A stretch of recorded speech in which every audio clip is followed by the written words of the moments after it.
les pediría, voy a grabar la reunión. Bien, como les decía, en esta oportunidad nos acompaña la ingeniera química Rocío Ripalda. Ella cuenta con una maestría en Ingeniería Ambiental y Seguridad Industrial. Tiene más de 20 años de experiencia en el sector público y privado y es especialista en, en seguridad y salud en el trabajo, seguridad y salud ocupacional y ambiental, basados en las normas ISO 9001, 2015, 45001 2018, 14001 2015, implementación de sistemas de gestión de seguridad y salud en el trabajo. Creo yo que todo este sustento nos acredita que es una persona con bastante capacidad para la ponencia que el día de hoy nos va a compartir, ¿no? Entonces, estimada ingeniera, la dejamos para que pueda compartir su pantalla y dar inicio a esta capacitación. Muchas gracias por su tiempo.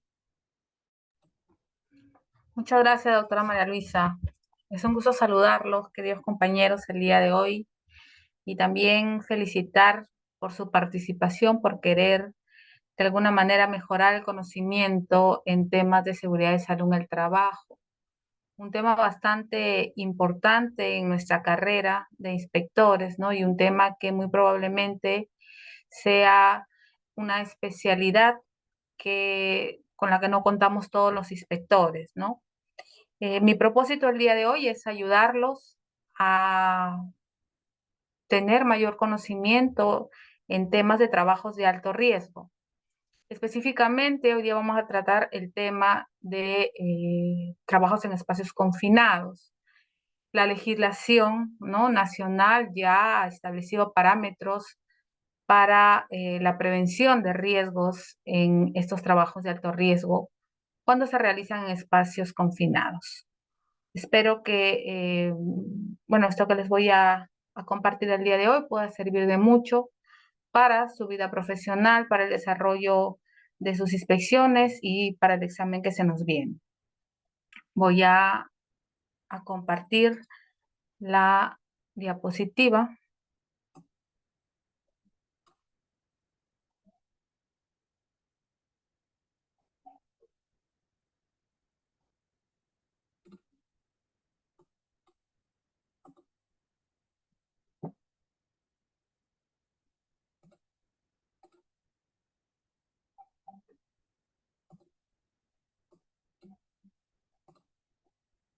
Vamos a ver.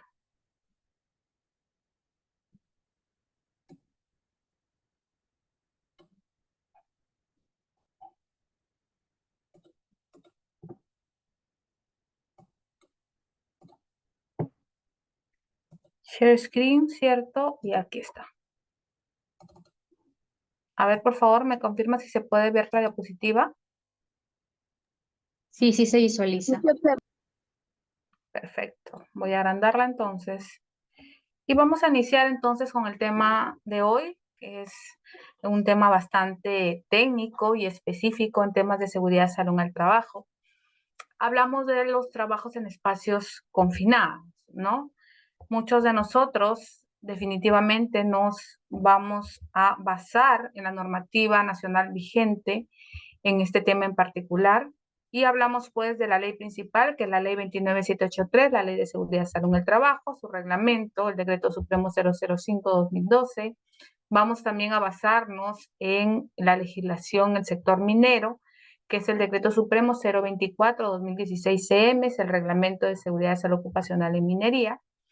Y también vamos a basarnos en los lineamientos que se han establecido para el sector construcción, bajo la norma G050, y también vamos a tener en cuenta el decreto supremo 011-2019-TR, que es el reglamento de seguridad y salud en el trabajo para el sector construcción.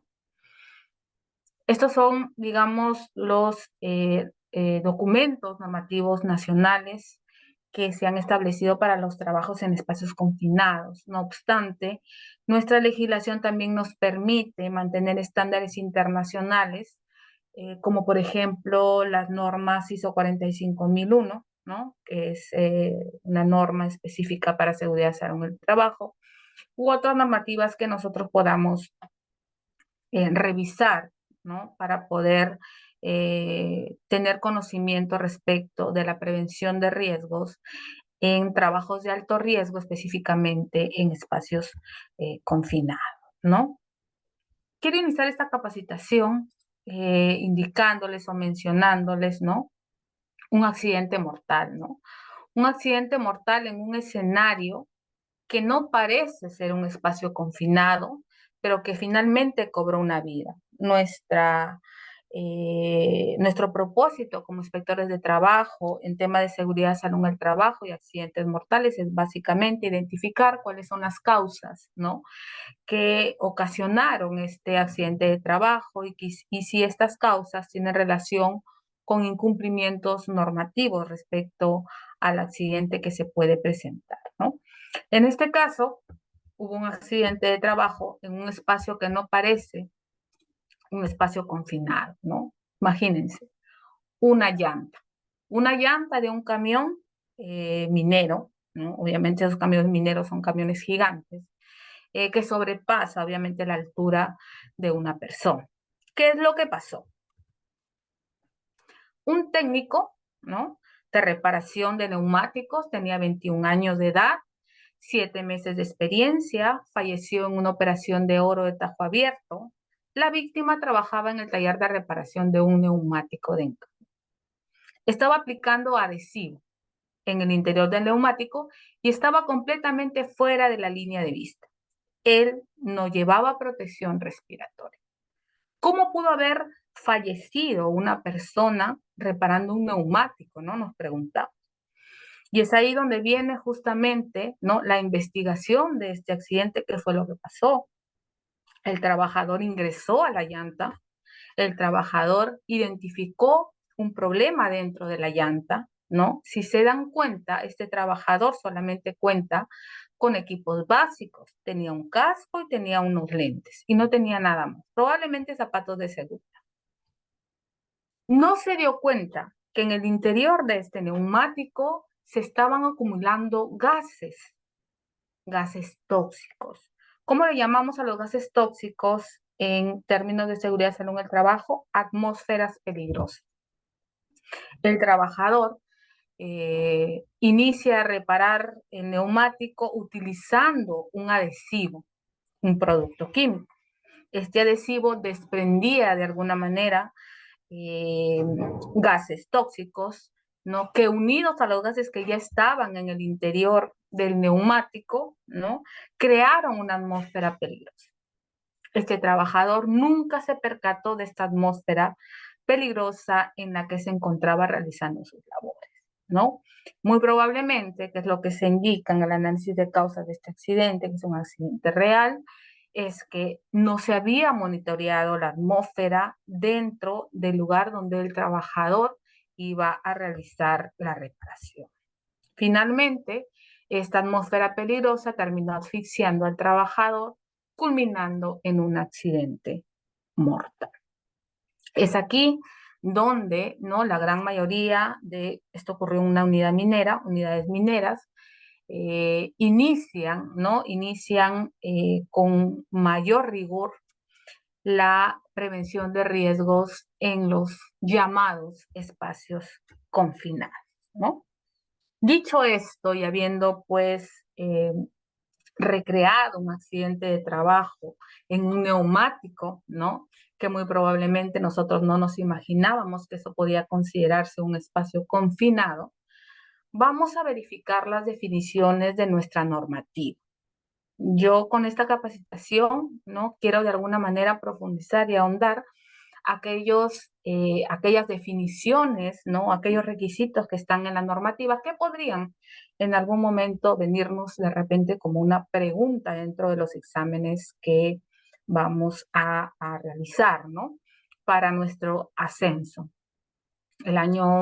Hace 2 años creo que hubo un examen, ¿no? Y también cuando ingresamos a la carrera de inspectores, vino una pregunta tan simple, ¿no? Y decía, ¿cuándo se considera un trabajo, trabajos en altura, ¿no? ¿Qué es un trabajo en altura? Es un trabajo de alto riesgo. Entonces, ¿cuándo se considera un trabajo en altura? La respuesta era fácil, 1.8 metros, ¿no? Ya sea por debajo del nivel o sobre el nivel de donde se está laborando. Sin embargo, muchos de nosotros no conocíamos ese parámetro, ¿no? Para considerar el trabajo en altura, ¿no? Por eso el día de hoy quiero compartirles qué es lo que nos indica la normativa. ¿Qué nos dice el Decreto Supremo 024-2016-EM, que es el Reglamento de Seguridad y Salud Ocupacional en Minería, ¿no? Es aquel lugar, ¿no? De área reducida o espacio con abertura limitada de entrada y salida, constituido por maquinaria, tanque, tolvas o labores subterráneas, con una característica en particular, en el cual existe condiciones de alto riesgo, como por ejemplo, y una de las más importantes, falta de oxígeno, presencia de gases tóxicos u otros similares que requieran un permiso escrito de trabajo de alto riesgo. Esta es la definición que nos da este reglamento de seguridad ocupacional en minería, ¿no? Con respecto al espacio confinado. Sin embargo, muchos de nosotros tenemos un paradigma que un espacio confinado es simplemente un espacio apretado, que es simplemente un espacio donde no alcanza una persona, ¿no? La definición va mucho más allá. En construcción también nos van a dar una definición que lo vamos a ver más adelante, ¿ok? Este es, por ejemplo, un ejemplo de un trabajo en espacio confinado, ¿no? Estos trabajadores van a realizar una labor dentro, ¿no? Aparentemente de un tanque que está construido en la parte inferior o subterránea de esta plataforma, ¿no? Como por ejemplo también algunos espacios en unos tanques, ¿no? Con ingreso reducido, como por ejemplo también eh, trabajos este es un tanque enorme, ¿no? Que también se encuentran en las diferentes industrias. Muchas veces ingresan los trabajadores para hacer limpieza, para hacer mantenimiento, o porque se averió algo dentro de este instrumento, ¿no? Este es un tanque también gigante donde se considera un espacio confinado, ¿no? Todos estos tienen una característica similar o características similares. Son lugares que no han sido diseñados para que una persona permanezca en ese lugar. Segundo, muy probablemente tengan un solo ingreso, ¿no? Tercero, es un espacio limitado para los trabajadores, ¿no? Y que muchos de ellos podrían contener atmósferas peligrosas, que significa deficiencia de oxígeno, exceso de oxígeno, presencia de gases tóxicos, ¿no? Que pueden hacer que el trabajador eh, definitivamente fallezca, ¿no? Y ocurra un accidente mortal. Lo que se ha visto o lo que se ve normalmente en las ciudades cuando los trabajadores realizan, ¿no? La limpieza de los pozos sépticos. Esos pozos sépticos están llenos de gases tóxicos, ¿no? Deficiencia de oxígeno muy probablemente y terminan asfixiados, ¿no? ¿Qué nos dice la definición en la norma G050? Nos dice que es un ambiente que tiene entrada y salida limitada y que no ha sido construido para ser ocupado por tiempo prolongado por los seres humanos. Y nos da ejemplos, nos dice tanques, cisternas, cámaras, recipientes. Y aquí añade un término importante y nos habla también de las excavaciones profundas. ¿Qué significa esto? Significa que un espacio, una zanja, podría constituirse en un espacio confinado también. Y lo vamos a ver más adelante por qué. ¿Sí? Y aquí tenemos algunas imágenes. Esta es una zanja profunda, ¿sí? Una zanja profunda que se convierte en un espacio confinado. ¿Por qué? Porque tiene una escalera. Por tanto, tiene un solo ingreso y una sola salida, ¿no? Aquí tenemos unas imágenes de excavaciones profundas que pueden convertirse en espacios confinados. Incluso dentro de estas zanjas puede haber generación de gas, ¿no? Excavaciones profundas, ¿sí? En donde incluso también pueden concurrir dos tipos de trabajo de alto riesgo, ¿no? si bien es cierto, es un trabajo en excavación y zanja, ¿sí?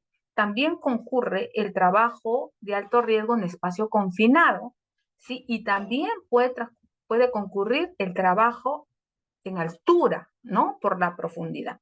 Recordemos que el trabajo en altura es 1.8 metros o por debajo del nivel donde se encuentra la plataforma de la persona o por encima del nivel donde se encuentran las personas. Entonces, dicho esto, ¿sí? La normativa nacional vigente tanto en el sector minero como el sector construcción han establecido procedimientos y lineamientos que permiten prevenir los riesgos ocasionados por todos los trabajos de alto riesgo, ¿no? Específicamente hablando ahora de los espacios confinados. Y es el famoso PETAR. ¿Qué significa PETAR? ¿No? Lo dicen sus siglas, permiso escrito de trabajos de alto riesgo. ¿Ok? Y muchos de mis compañeros a veces me decían, pues, inspectora Rocío, hemos paralizado una obra y estamos sancionando o proponiendo una sanción porque no contaban con PETAR, ¿no? Entonces, qué bueno. Y entonces yo preguntaba, ¿y qué sector es? ¿Es sector minero o sector construcción? No, es sector industria. Ok. Solamente la legislación nacional exige el uso de un PETAR, que es el permiso escrito de trabajo de alto riesgo, para el sector minero y para el sector construcción. Los otros sectores pueden adoptar el PETAR como una forma de trabajo, ¿no? Adecuada, pero no es exigible, ¿no? Contar con un permiso escrito de trabajo de alto riesgo. Lo que sí es exigible para el sector minero y el sector construcción. ¿Pero qué es el PETAR? ¿No? ¿Qué nos dice el Decreto Supremo 011-2019-TR, que es el Reglamento de Seguridad, Salud en el Trabajo del sector construcción? Nos dice que el PETAR es un documento que autoriza la ejecución de trabajos considerados de alto riesgo, incluyendo, obviamente, los trabajos en espacios confinados, ¿no? Ya establece esta sigla en el sector construcción. ¿Qué nos dice el sector minero? Pues en el Decreto Supremo 024-2016-CM nos dice que el PETAR, permiso escrito de trabajo de alto riesgo, es un documento, ¿no? Que debe ser firmado por cada turno, por el ingeniero supervisor y el jefe de área, donde se realiza el trabajo mediante el cual se autoriza a efectuar trabajos en unas ubicaciones que son peligrosas y consideradas de alto riesgo, ¿no? Mientras que el sector construcción nos habla también de autorización para trabajos de alto riesgo. En el sector minero establece, ¿no?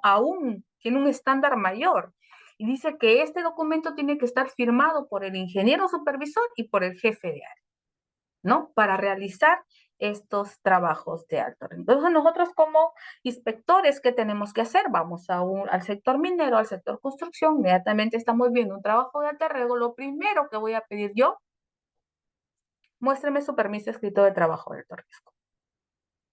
Y vamos a ver más adelante que la legislación también establece que no es que el trabajador tenga que tener el PETAR en la oficina o de repente en un lugar donde no se está laborando, sino que nos indica literalmente que este tiene que estar en un lugar visible. Que yo fiscalizador, que yo trabajador, que yo supervisor o cualquiera, ¿no? Que se encuentre en ese lugar de trabajo pueda visualizar que realmente existe una autorización para realizar los trabajos de alto riesgo. Y que además este documento, si nos encontramos en el sector minero, tiene que estar suscrito por el ingeniero supervisor y por el jefe de área.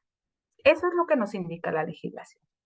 Y vamos a ver que en el Decreto Supremo 024-2016-EM, anexo 18, ya se tiene un formato en donde se establece los requisitos mínimos para elaborar un permiso de trabajo de alto riesgo. Lo podemos hacer así o le podemos agregar algo adicional de ser necesario, ¿no? Eso dependerá ya de cada empleador, ¿sí?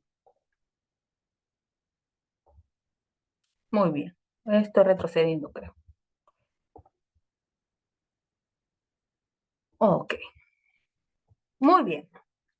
¿Qué nos dice el Decreto Supremo 011-2019-TR con respecto al permiso de trabajo de alto riesgo?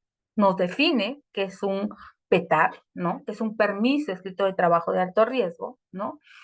Y luego nos indica en el artículo 56 lo siguiente. Dice, las actividades que de acuerdo a la norma técnica G050, el Reglamento Nacional de Edificaciones y otras normas aplicables, requieren de un permiso escrito de trabajo de alto riesgo, así como aquellas que el empleador determina en el plan de seguridad y salud en el trabajo de la obra, deben contar con un permiso o con un respectivo permiso que autoriza su ejecución. El permiso escrito de trabajo de alto riesgo contiene los requerimientos de seguridad y salud en el trabajo para la labor a realizar, ¿no?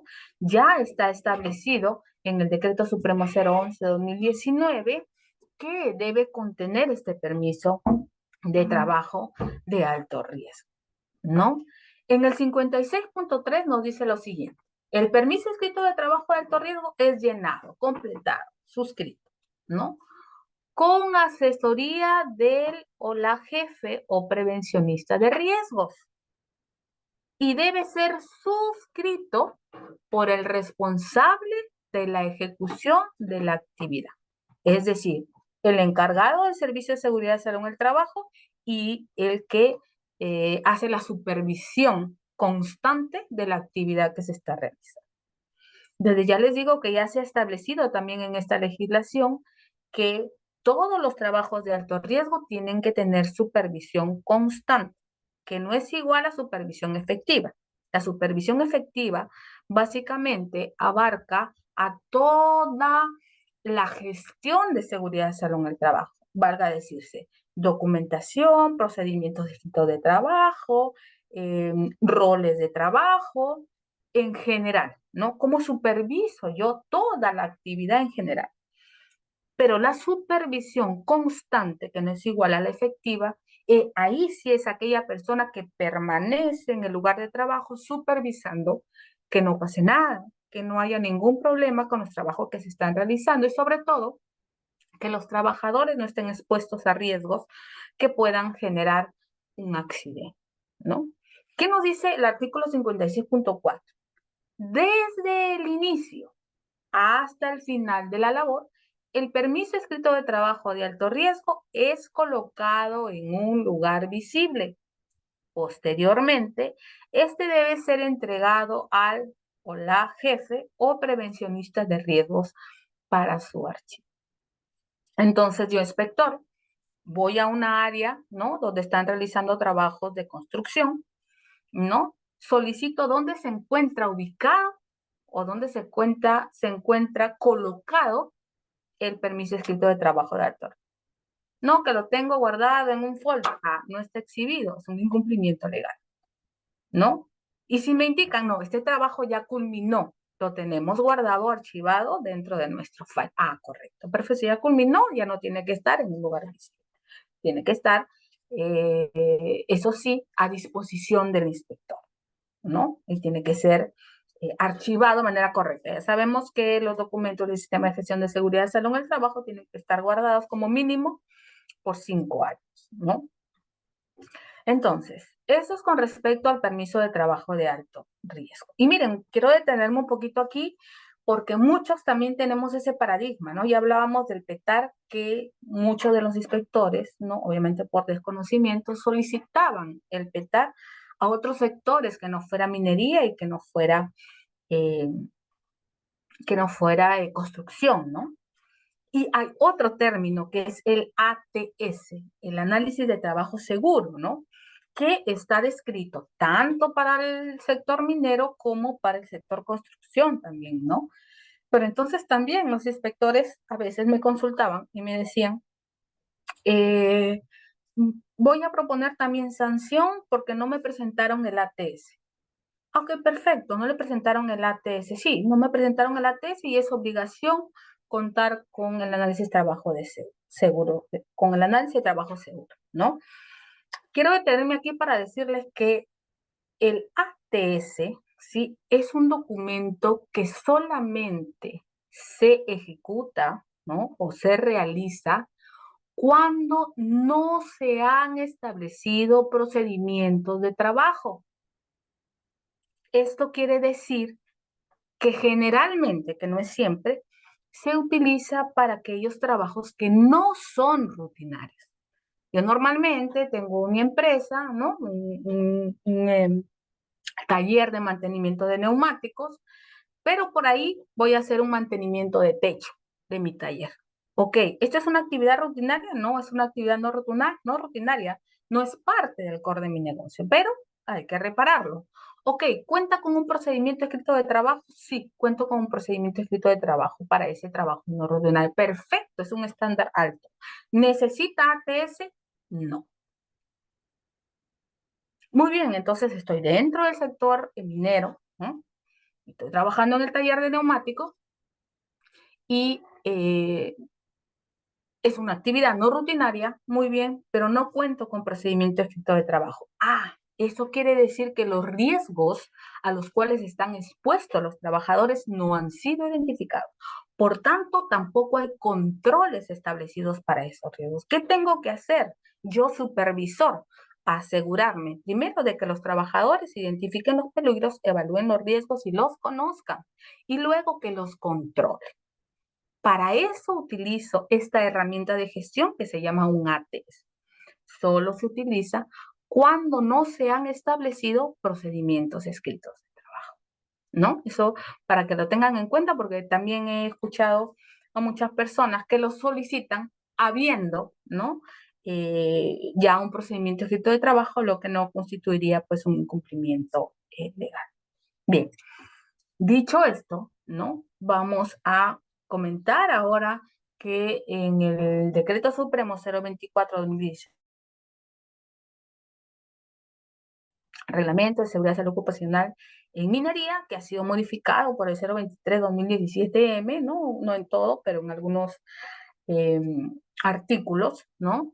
En el artículo 129 ya establece, ¿no? Establece que para los trabajos de alto riesgo, ¿no? No solamente tengo que tener un PETAR, no solamente tengo que tener y que esté exhibido en un lugar visible y que tenga que tener supervisión constante, sino que establece ya que para estos trabajos de alto riesgo hay que establecer estándares, procedimientos y prácticas, como mínimo para los trabajos de alto riesgo tales como, y en vista muchos, y dentro de ellos se encuentran los trabajos en espacios confinados.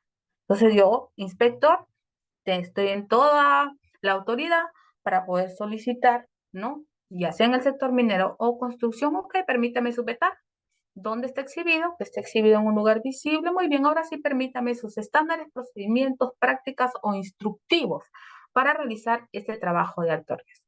Y bajo el principio de formación e información, yo también tengo que asegurarme que los trabajadores conozcan estos procedimientos, conozcan esos estándares, hayan recibido capacitación, les hayan entregado los procedimientos, ya sea de forma virtual o ya sea de forma física, ¿no? Estos procedimientos los conocen, los revisan y sobre todo los aplican, ¿no? Bueno, podríamos desviarnos de lo que estamos hablando ahorita, indicando que hay herramientas de gestión para saber cómo aplicar estos procedimientos, para evaluar la aplicación de estos procedimientos de estándar de trabajo, ¿no? Y para eso hay herramientas de gestión específicas, para realizarlos, que en minería los practican y en construcción también, ¿no?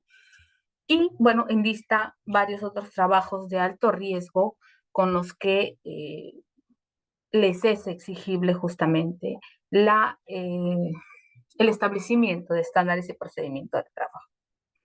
En el artículo 130 nos dice lo siguiente: todo trabajo de alto riesgo indicado en el artículo precedente, que vimos anteriormente, requiere obligatoriamente de un PETAR autorizado y firmado para cada turno de trabajo por el supervisor y jefe de área donde se realiza el trabajo. ¿No? Nos vuelve a decir que es obligatorio que este sea suscrito en cada turno de trabajo por el supervisor y por el jefe de área donde se realiza el trabajo, ¿no? Muy bien. En el artículo 129, yo estoy retrocediendo, disculpen. En el artículo 54 ya nos habla de la capacitación, ¿no? ¿Cómo debe ser la formación? ¿No? La información, la entrega de los procedimientos de trabajo. Obviamente, si voy a hacer una fiscalización, tengo que solicitar que dentro del contrato del trabajo se hayan establecido, ¿no? Los términos de seguridad de salud en el trabajo, o las recomendaciones, le llaman, ¿no? Las recomendaciones de seguridad de salud en el trabajo, esa es información, que se hayan entregado a los trabajadores los procedimientos de trabajo, la matriz IPER, el reglamento interno del trabajo, entre otros documentos. Y con respecto a la capacitación en temas específicos de trabajos en espacios confinados, ¿qué nos dice el artículo 54 del Decreto Supremo 011-2019? Esto es en construcción. Nos dice que el empleador imparte capacitaciones periódicas de acuerdo a los riesgos existentes en cada puesto de trabajo y a la normativa legal vigente. Las mismas que deben incluir como mínimo los siguientes temas. Y uno de ellos es los trabajos en espacios confinados, ¿no? Entonces, sí, yo tengo un puesto de trabajo en donde se realizan trabajos en espacios confinados, yo tengo que asegurarme de que hayan capacitaciones periódicas. No que capacite al trabajador al inicio de la relación laboral. Han pasado 4 años y hasta ahora no lo capacito. El artículo 54 me dice que hay que realizar capacitaciones periódicas a los trabajadores. Y no solamente eso, la ley 29783 nos indica que tenemos que realizar capacitación inicial, inducción en general, inducción específica. ¿Qué más tenemos que impartir? La actualización periódica de los conocimientos. ¿En qué? En el tema específico de su labor. ¿Qué más nos dice? Tenemos que dictar como mínimo 4 capacitaciones al año. ¿En qué? ¿En la labor? No. En temas específicos de seguridad y salud en el trabajo. ¿Cuántas veces? ¿Una sola vez cuando el trabajador inicia la labor? ¿Una sola vez en los 4 años que está laborando? No, nos dice que tienen que ser capacitaciones periódicas. Actualización de los conocimientos. ¿Cómo acredito eso? Su plan anual de capacitación. En el plan anual de capacitación tiene que estar establecido las capacitaciones periódicas, cuál es la periodicidad en la que se van a dictar las capacitaciones de A, B, C, D, E, F temas, ¿no? Y con eso acreditaré o no el cumplimiento de la normativa en seguridad y salud en el trabajo. ¿Qué más nos indica?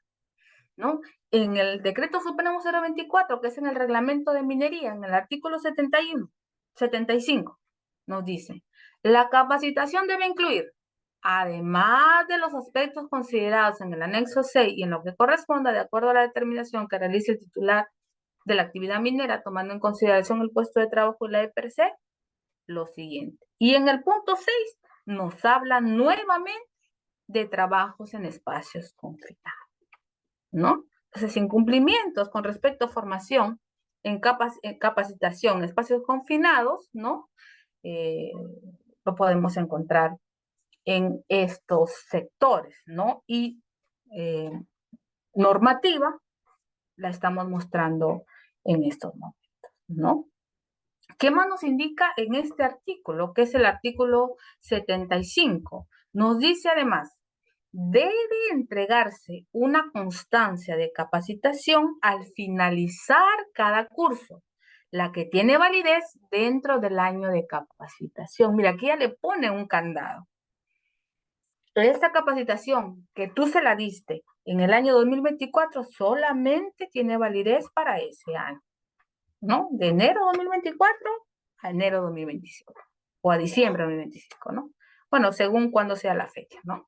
Pero literalmente dice, debe entregarse una constancia de capacitación al finalizar cada curso, la que tiene validez dentro del año de capacitación y para la misma unidad minera o unidad de producción, ¿no? Este es un artículo modificado por el Decreto Supremo 023-2017 con respecto a la formación e información. Muy bien.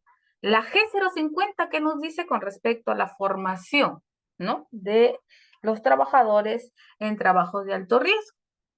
nos dice que antes de ingresar a un espacio confinado, se debe cumplir escrupulosamente con los requerimientos estipulados en el permiso de trabajo correspondiente. ¿Cuál es el permiso de trabajo correspondiente? El PETAR.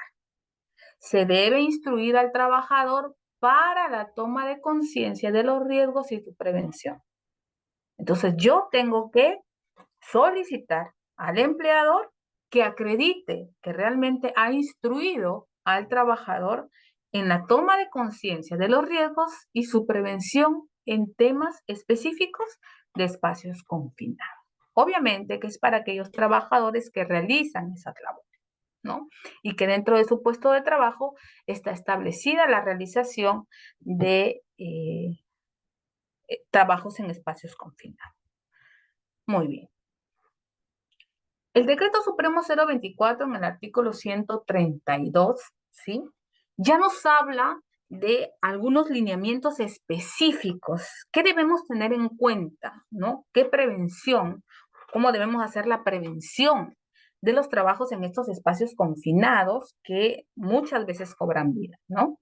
En el 132 nos dice que debemos contar con equipos de monitoreo de gases. No cualquier tipo de equipo de monitoreo, sino con equipos de monitoreo de gases con certificado y calibración vigente. ¿Quién emite esos certificados, esa calibración? El Instituto de la Calidad en el Perú. Y hay algunas empresas que cuentan justamente con autorización para emitir certificados de calibración de estos equipos de monitoreo de gases, porque muchas veces pueden darnos de alguna manera valores falsos, ¿no? Y que estos valores falsos pueden generar que ocurra pues un accidente, ¿no? Entonces nos dice, para los trabajos en espacios confinados se deberá contar con equipos de monitoreo de gases con certificado y calibración vigente para la verificación de la seguridad del área de trabajo. ¿No? ¿Qué nos está indicando? Que antes de realizar la labor, nosotros tenemos que verificar que realmente no sea una atmósfera peligrosa. Equipos de protección personal adecuados, ¿no? Equipos de trabajo y ventilación adecuados. Equipos de comunicación adecuados y con la colocación visible del permiso de trabajo. ¿No? Aquí ya nos da otros lineamientos para el espacio confinado. El artículo 132 ya nos habla de equipos de monitoreo de gases, ya nos habla de equipos de protección personal, ya nos habla de equipos de ventilación, ¿no? Que puede ser ventilación artificial, puede ser ventilación natural, ¿sí? Pero que estos tienen que ser adecuados. Nos habla de equipos de comunicación, radios, teléfonos, lo que fuera, ¿no? Equipos de trabajo, como por ejemplo, hablamos de escaleras, estamos haciendo un trabajo en excavaciones y zanjas profundas, igual si vamos a ingresar a un silo que está a una altura o a una profundidad, ¿no? En donde no puede alcanzar el trabajador, si no me equivoco, en el sector construcción se habla de 1.20 metros como mínimo para el uso de escaleras. ¿Qué más nos dice este artículo 132? Las labores subterráneas, tales como las chimeneas convencionales en desarrollo y los piques en desarrollo o profundización, son considerados espacios confinados. Entonces, si yo voy a inspeccionar a una minería y me dicen, bueno, ocurrió un accidente en labores subterráneas en donde se estaban realizando trabajos en las chimeneas convencionales. Ah, ok, espacio confinado. Inmediatamente. Un pique en desarrollo o profundización. Espacio confinado, inmediatamente lo dice el artículo 132 del Decreto Supremo 024-2016. Para muchos de nosotros estos términos de repente de chimeneas convencionales, de piques, ¿no?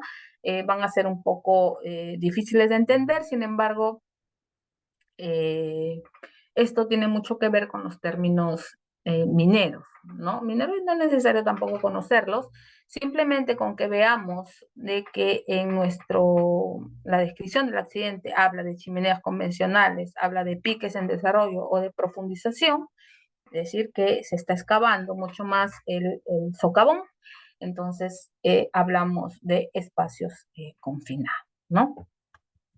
Muy bien. Entonces, con respecto a la comunicación, ¿no? Tenemos los equipos convencionales, los equipos ATEX y ahora los teléfonos celulares que sirven de mucho, ¿no? Hay que colocar señalización cada vez que se realiza un trabajo en espacio confinado. Hay que utilizar el EPP adecuado, ¿no? Primero, tanto en construcción como en minería se habla de un EPP básico: protección para la cabeza, protección para los ojos, protección para los oídos, protección para los pies. Ese es el EPP básico. El EPP específico dependerá qué trabajo estoy realizando. De repente voy a hacer un trabajo en donde voy a utilizar las manos y me las puedo lastimar. Ok, protección para las manos, un EPP específico. Protección de repente respiratoria, porque voy a realizar un trabajo en donde puedo, pues, tener problemas respiratorios con el tiempo, ¿no? De repente, presencia de gases, presencia de polvo, ¿no? Partículas microscópicas y demás.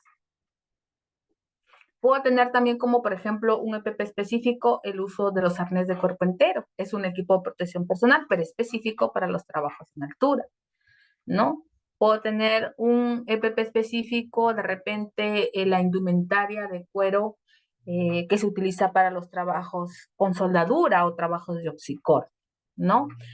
Específicamente para los trabajos en espacios confinados dependerá, ¿no? De qué trabajo estamos hablando. De repente es un trabajo de soldadura dentro de un tanque, de repente es un trabajo de oxicorte dentro de un tanque, de repente es un trabajo como estaba haciendo el trabajador accidentado con el que iniciamos esta presentación, ¿no? Que es el uso de productos químicos y en general. Entonces, ¿quién es el encargado, ¿no? De eh, orientar, en todo caso, ¿no? ¿Qué tipo de equipo de protección personal voy a utilizar en cada trabajo? Es el encargado del Servicio de Seguridad del Trabajo. No solamente él tiene que indicar qué equipo de protección personal voy a usar, sino también las características antropométricas que se adapten al trabajador. Incluso hasta marcas puede recomendar, ¿no? Porque de repente tiene conocimiento de que es mejor durabilidad, de que tiene certificación, de que hay ya experiencia con ciertos equipos de protección personal, ¿no? Que acreditan que realmente van a cumplir su función. Esta, por ejemplo, es una manga, ¿no? Esta manga se utiliza para la ventilación, ya sea de forma natural o también puede ser de forma artificial, ¿no? Porque muchos de los espacios confinados van a utilizar también o van a necesitar de ventilación asistida, ¿no? Muchas veces también vamos a tener que utilizar equipos, ¿no? En donde podamos autorrespirar, ¿no? Autorrespirar como en la imagen que ven en la parte derecha inferior, ¿no? Equipos respiradores autónomos, así es como se les llama. Y bueno, estos son algunas imágenes de cuáles son los equipos que se utilizan para la medición de los gases, para identificar la presencia de atmósferas peligrosas, ¿no? Vamos a tener algunos equipos que solamente miden un gas, vamos a tener equipos que miden muchos gases. Eso dependerá mucho, pues, de la logística, la adquisición, la tecnología, la accesibilidad que tenga la empresa para obtener estos equipos de medición. Sin embargo, cualquiera de ellos, mientras que esté calibrado, ¿no? Es válido para realizar las mediciones y dependerá mucho también de la necesidad, ¿no? De la necesidad. Muy bien. La norma G050, ¿no? Que es para construcción. En su apartado 18 nos habla ya de los trabajos en espacios confinados, ¿no? Y nos dice que los trabajos en espacios confinados pueden presentar riesgos de consideración a saber. El riesgo más importante dentro de un espacio confinado son las atmósferas peligrosas. Entonces, ¿qué nos dice la G050? Nos habla de riesgos como, por ejemplo, atmósferas con falta de oxígeno, atmósferas con polvos, vapores o gases peligrosos, tóxicos, combustibles, inflamables o explosivos. peligros mecánicos originados por partes móviles, descarga de fluidos o radioactividad. Y nos habla de peligros eléctricos originados por cables energizados, ¿no? ¿Qué nos dice la norma G050? Que pueden haber explosiones, que pueden haber electrocuciones, que pueden haber intoxicación, ¿no? Que puede haber de repente inhalación de partículas como por ejemplo polvos, ¿no?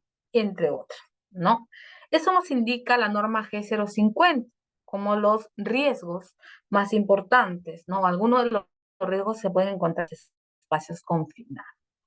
Pero aquí les traigo una definición de atmósferas peligrosas, ¿no? Rocío, tú nos hablas de atmósferas peligrosas, de los riesgos atmosféricos, ¿no? Pero ¿cuándo hablamos de una atmósfera peligrosa? ¿Cuándo hablamos de una deficiencia de oxígeno? ¿O cuándo hablamos de una atmósfera enriquecida con oxígeno, que tiene demasiado oxígeno, ¿no? La literatura nos habla, ¿no? Que cuando tenemos una concentración de oxígeno por debajo de 18%, ¿cómo lo voy a medir? Con un oxímetro, que es un medidor de oxígeno.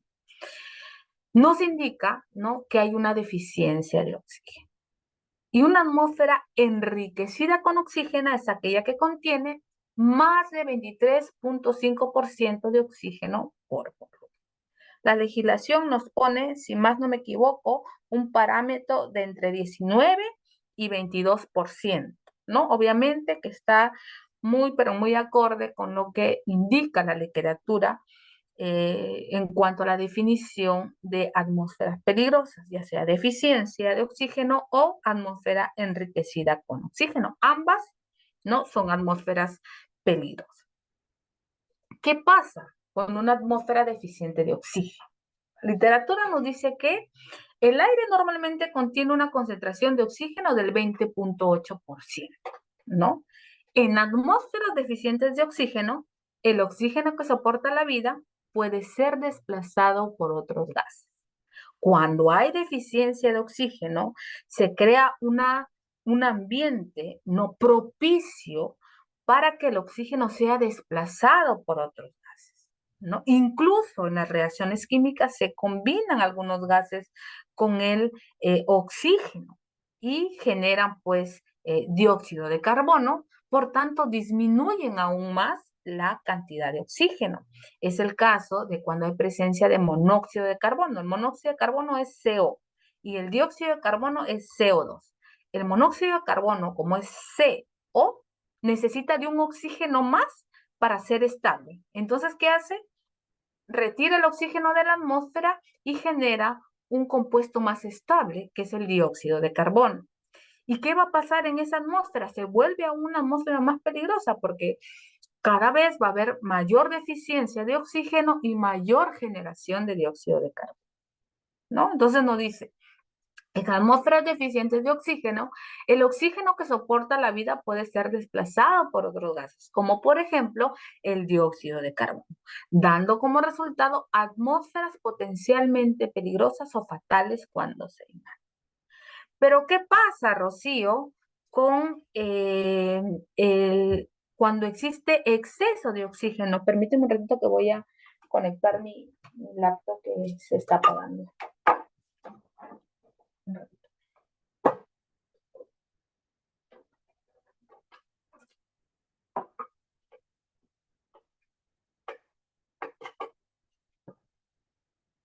Muy bien. Les decía, ¿qué pasa cuando estos niveles de oxígeno no son deficientes, sino son más del 23.5% que establece la literatura, ¿no? Existe probabilidades de explosión, ¿no? De explosión porque una chispa, oxígeno, chispa y el combustible, fuego. Y cuando hay niveles de oxígeno alto o más alto, hay mayor probabilidad y severidad de que exista una explosión. Eso es el problema de estas atmósferas peligrosas con respecto al oxígeno, o deficiencia o exceso de oxígeno. Pero también existen otras atmósferas peligrosas, ¿no? cuando existe presencia de gases tóxicos.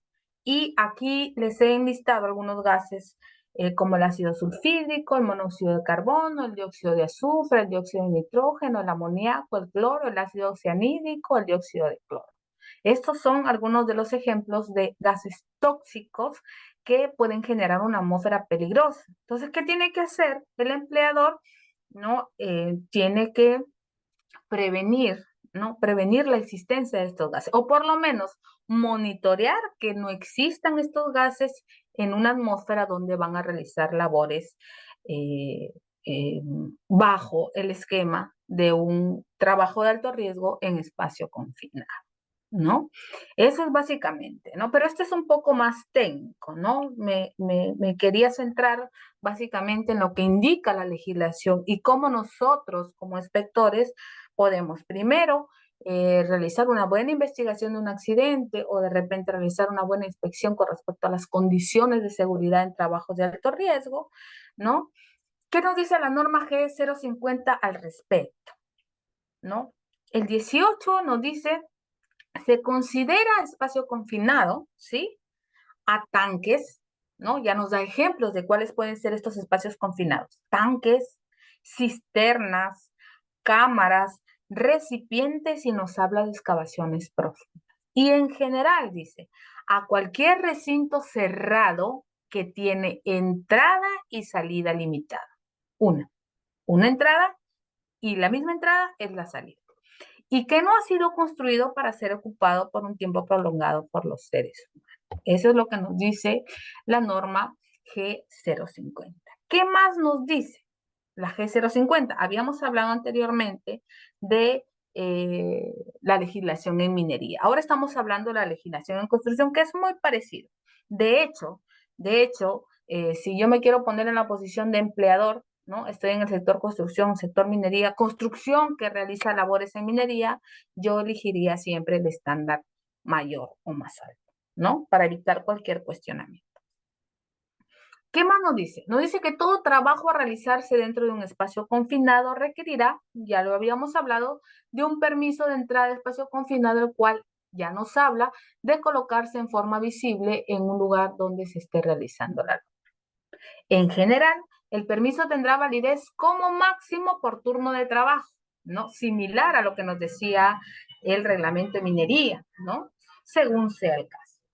Si el trabajo se suspende por más de 2 horas, deberá evaluarse nuevamente la atmósfera del espacio confinado antes de reanudar las labores, ¿no? Porque ese es un trabajo de muy, muy alto riesgo, ¿no? Que ha cobrado muchas vidas a nivel internacional, diría yo, a nivel mundial, ¿no? Las estadísticas de accidentes en espacios confinados son bastante altas, ¿no? Y la gran mayoría tienen una causa común. No se realizó el monitoreo de los gases, no se verificó que no exista una atmósfera peligrosa para realizar los trabajos. Simplemente los trabajadores se metieron sin protección respiratoria, ¿no? Y sin haber realizado estos monitoreos que son necesarios, ¿no?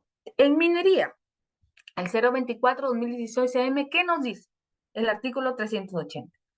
Debe tenerse en cuenta las siguientes medidas de orden general. Ya hablamos de controles, ¿no? Controles.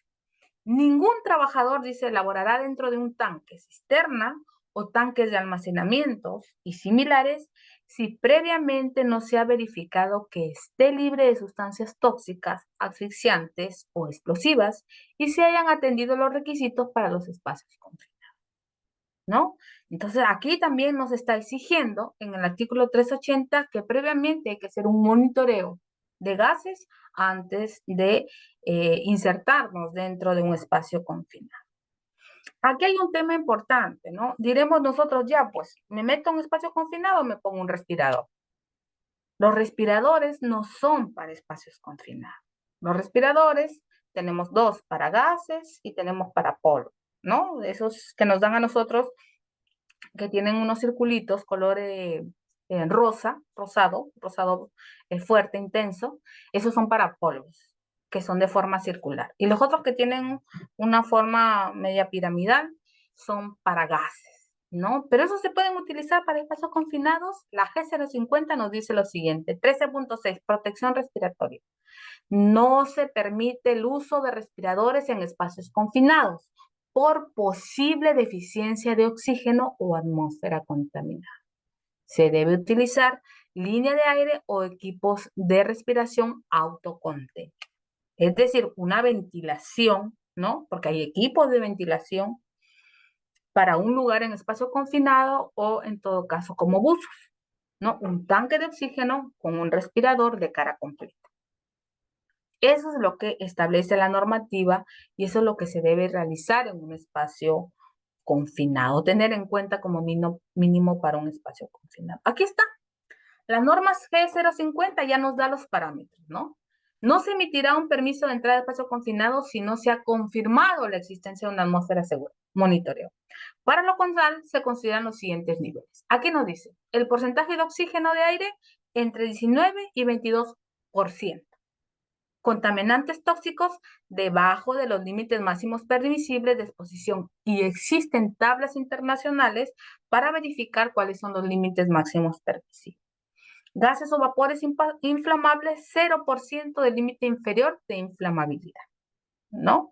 Y polvos combustibles por debajo del 10% del límite inferior de explosividad, ¿no? Nosotros simplemente como inspectores tenemos que asegurarnos de que el empleador realmente haya hecho prevención, haya hecho el monitoreo y con el monitoreo estén de acuerdo a los límites máximos permisibles y que no permitan, ¿no?, que el trabajador labore en una atmósfera peligrosa. Muy por el contrario, que las labores se realicen en una atmósfera segura. Nos dice en una nota también la G050 que para la elaboración de estas atmósferas debe utilizarse oxímetros, medidores de gases y explosímetros según sea el caso, ¿no? Algo que ya habíamos visto.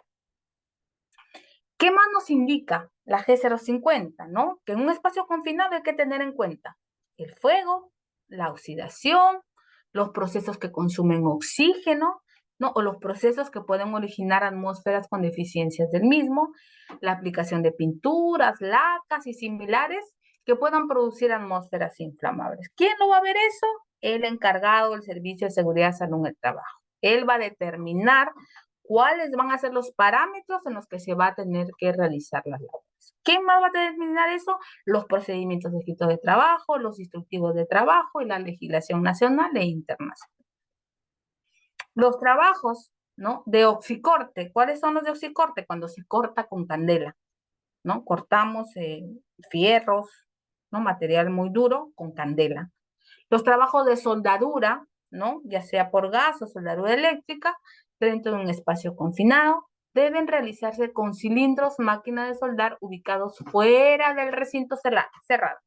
O sea, tenemos que adaptar el ambiente de trabajo para que estas máquinas de soldar se encuentren fuera. Y solamente el soldador, ¿no?, o la persona que va a hacer el oxicorte, luego de haber realizado la identificación de peligros, evaluación de riesgos, luego de haber sido capacitado, luego de haber sido monitoreado el ambiente de trabajo, que no haya atmósfera peligrosa ni inflamable, tiene que realizar su labor sin contar con los cilindros o máquinas de soldar dentro de ese espacio confinado. Tiene que adaptar los equipos para que estos se encuentren fuera del lugar de trabajo.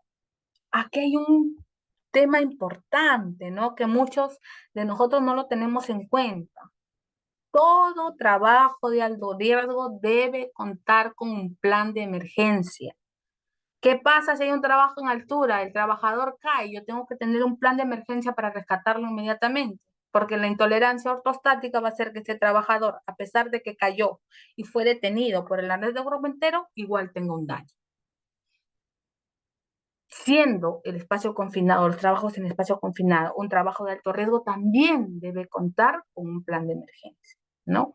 Dice la norma G050, se debe contar en todo momento con un trabajador fuera del espacio confinado para apoyar cualquier emergencia. Él le llaman el vigía.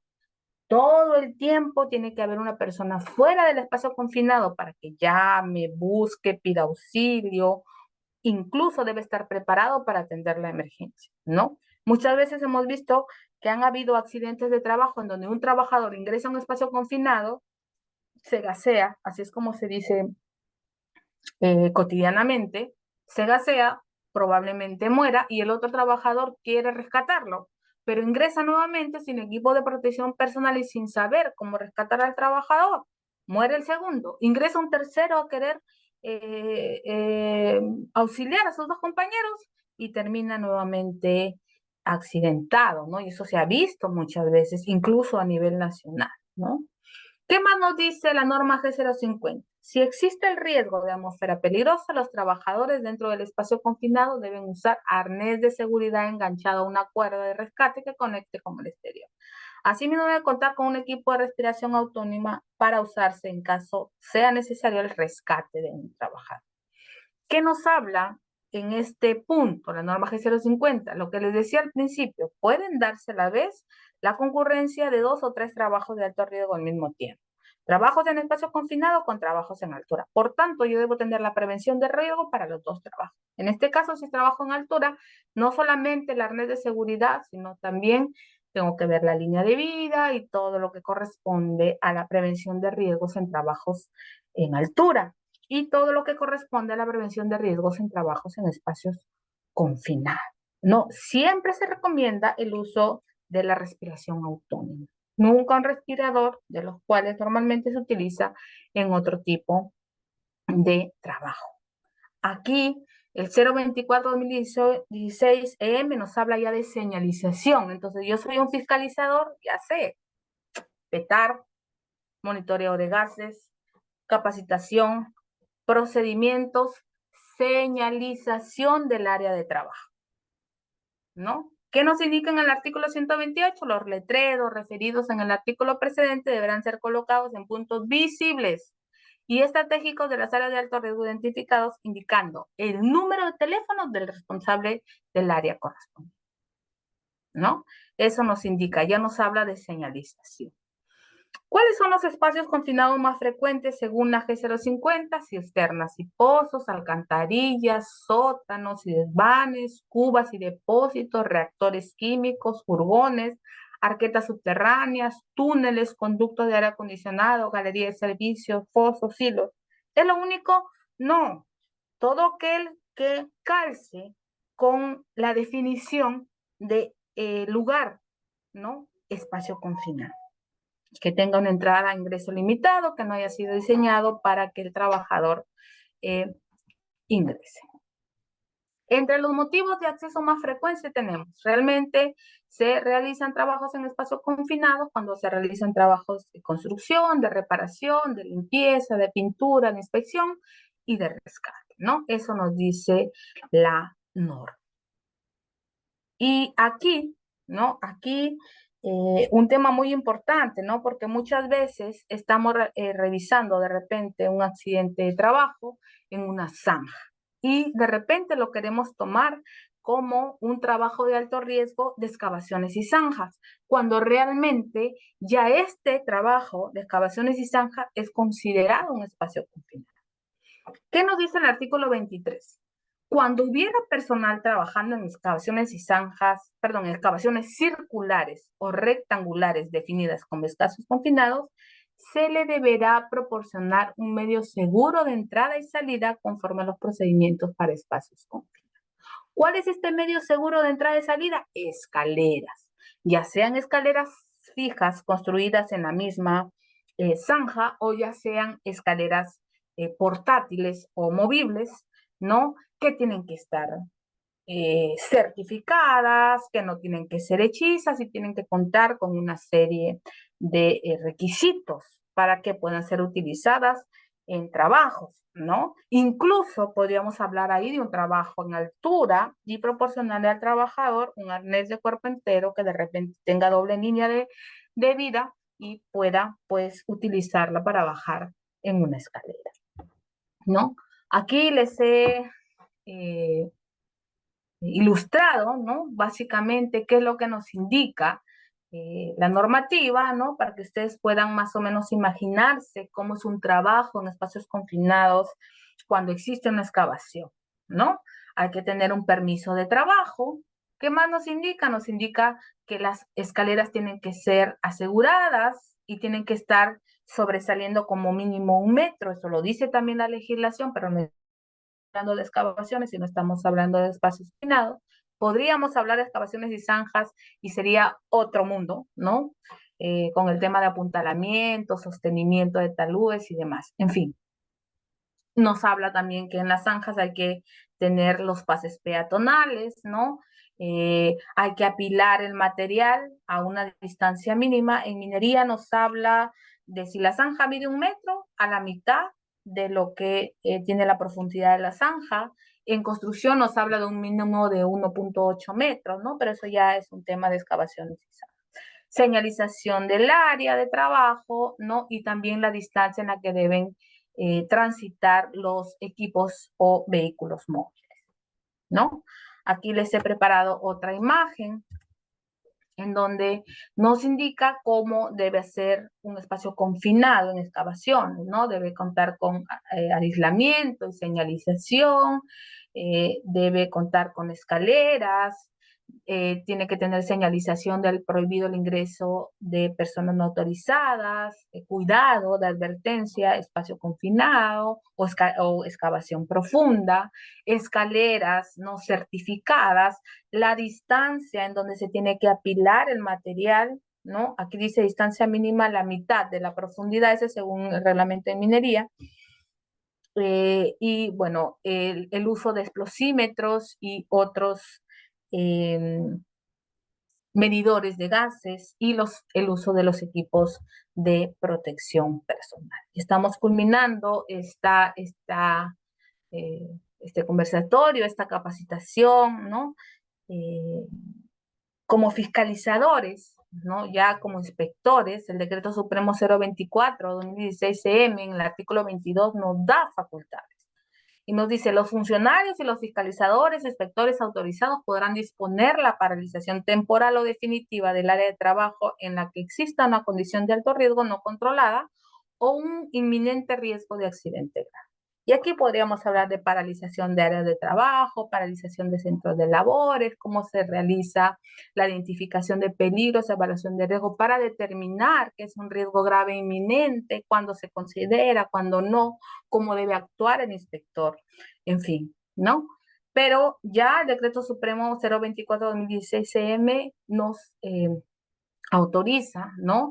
A que podamos paralizar temporal o definitivamente áreas o centros laborales, ¿no?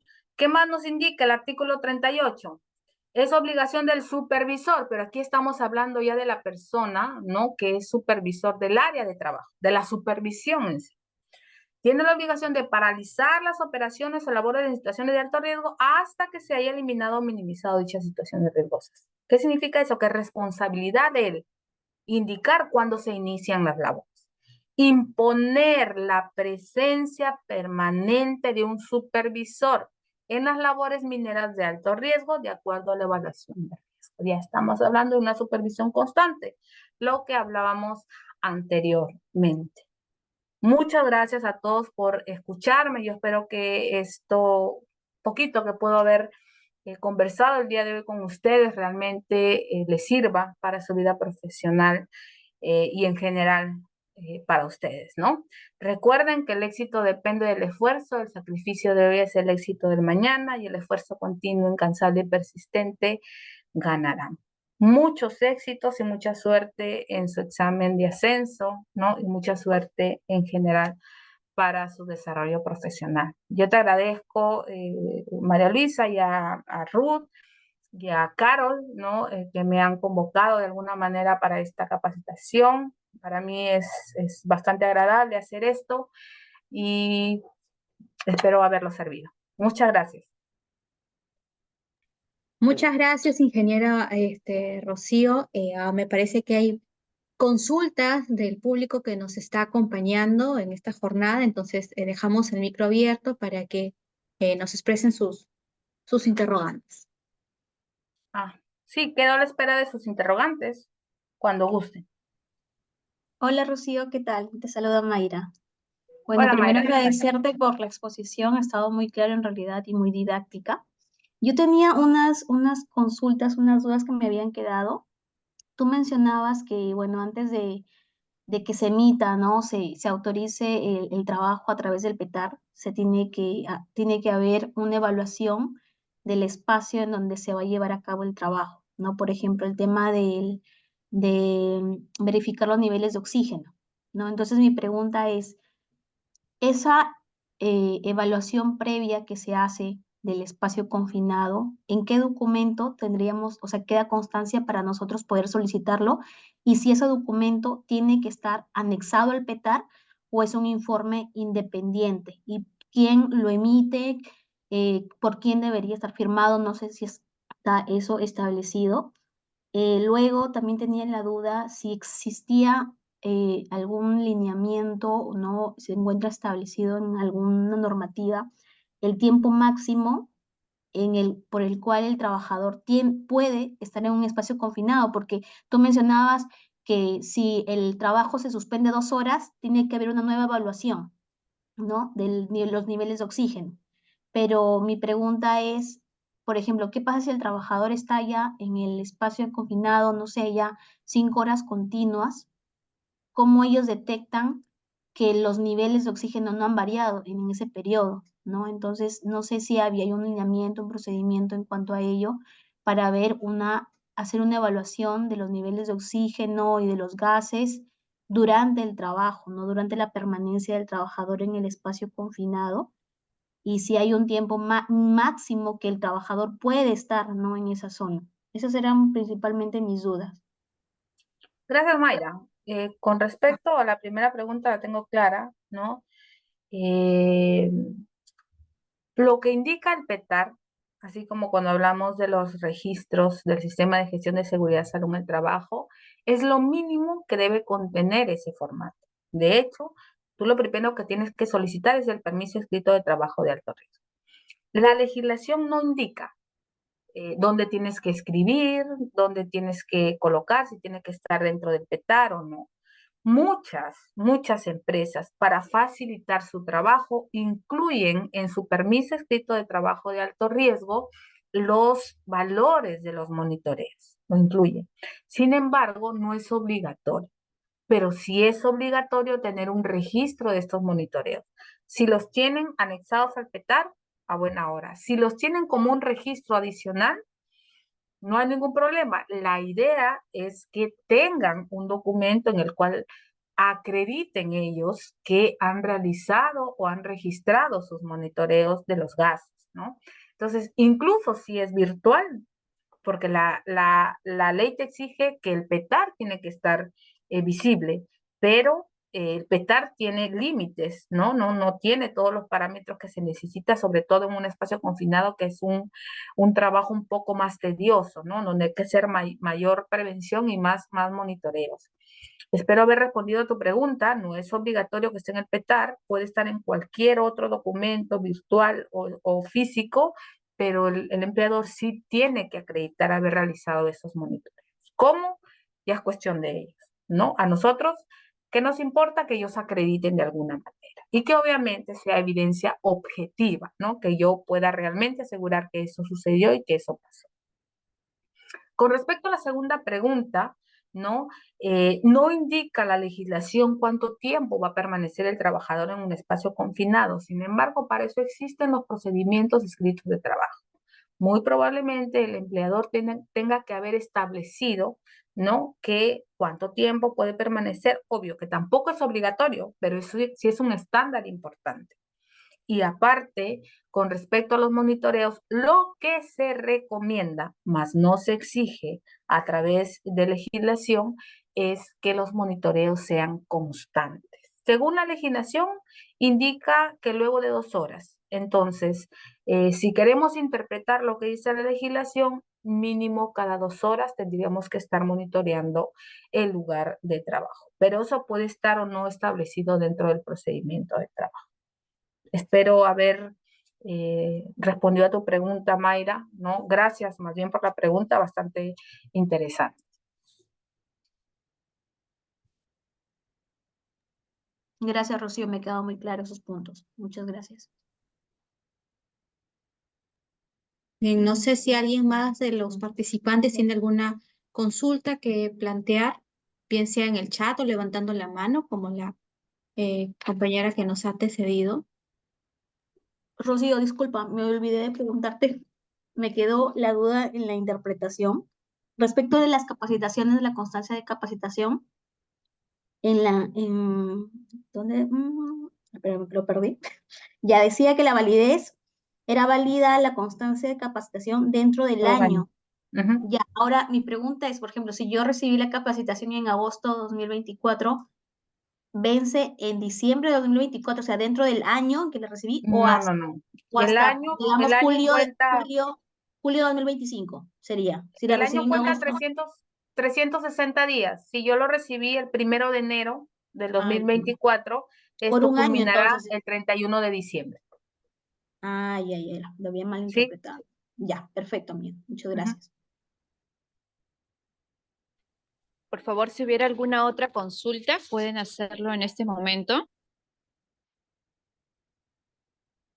Veo que ya no hay consultas, entonces cerramos ya esta actividad.